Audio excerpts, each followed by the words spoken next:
1927, 3 days before his death. Freddie is in rehearsals for Chico and the Man when he receives a notice of a restraining order filed by his wife preventing him from seeing his son. Kathy was so worried about his drug and alcohol use that she felt he was not just a danger to himself, he could be a danger to others. Freddie was a maniac. Freddie had a gun. Freddie would shoot up the backyard. And she was terrified because of the baby. It seemed like he loved that child, but his behavior and his drug abuse belie what he said. So now, any sense of, oh, I'm now a dad, I have this responsibility, is now unraveled. It was the biggest insult to his sense of being an ego, and he didn't want to come to grips with the fact that maybe she had a point, and it drove him further down. Slapped with a monthly $5,000 bill for alimony and child support, Freddie goes back to his hotel and gets high.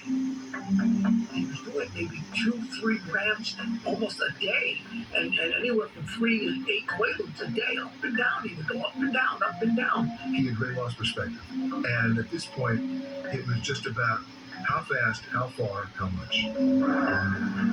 His assistant, Carol, comes to keep an eye on him. Freddie tells her he wants to end it. And then he went outside, and he pointed the gun in the air and shot him. And there was one in the chamber, and that bullet went off, which could have been his. And that's the game he played. And he was surrounded by people who were obviously uncomfortable with that game. January 28th, midnight. Freddie hasn't left his hotel room in more than 24 hours. He puts an album on the record player and starts dancing. In the early hours of the morning, Carol slips away. Freddie picks up the phone.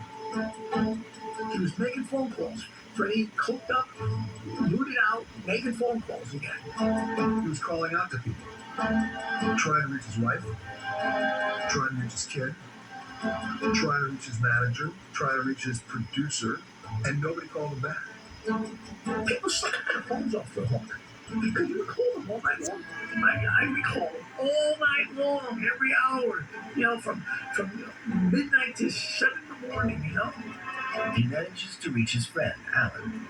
It was just like, my usual, 2 o'clock in the morning conversation with Freddie Prinze. And I went, oh God, here we go again. And I go, what is the matter with you? You have everything that all of us, are in this business for. What is missing from your life? What is bothering you? He goes, I don't know. And then I talked to him again. About 90 minutes later, he said, it's been short but sweet. I go, we're going to do this again. He goes, I love you like a brother. You're my little brother, in the accent. And the last thing I ever said to him was, if you're going to do it, go in the bathroom and do it neatly. And he said, I love you, brother. I said, I love you too, Freddie. I'll talk to you in the morning. There's a certain point where your whining becomes so incessant that people just say, please, stop this already. Right, grow up. Freddie calls his business manager, Dusty Snyder, and repeats his suicide threat.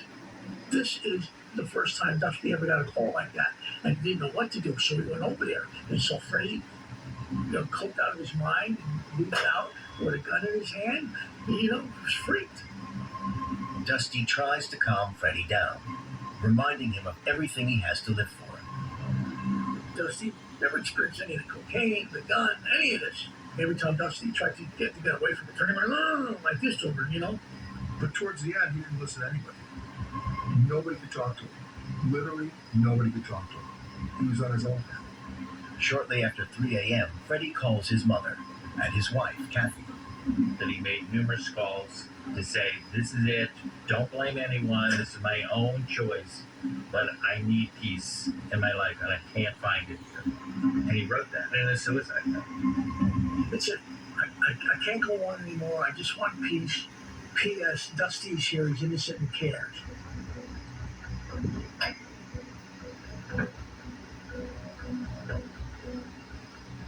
But all of a sudden, Freddie put the gun to his temple like this, pulled the trigger. Dusty said Freddie's hand slowly went down like this, his head tilted over, and blood started gushing out. Freddie was rushed to the hospital for emergency treatment. Actor Freddie Prinze was brought to the UCLA Medical Center at 4:06 a.m. He has sustained several gunshot wounds with a bullet passing completely through the temporal region. Mr. Prinze is in surgery at this time and remains in critical condition.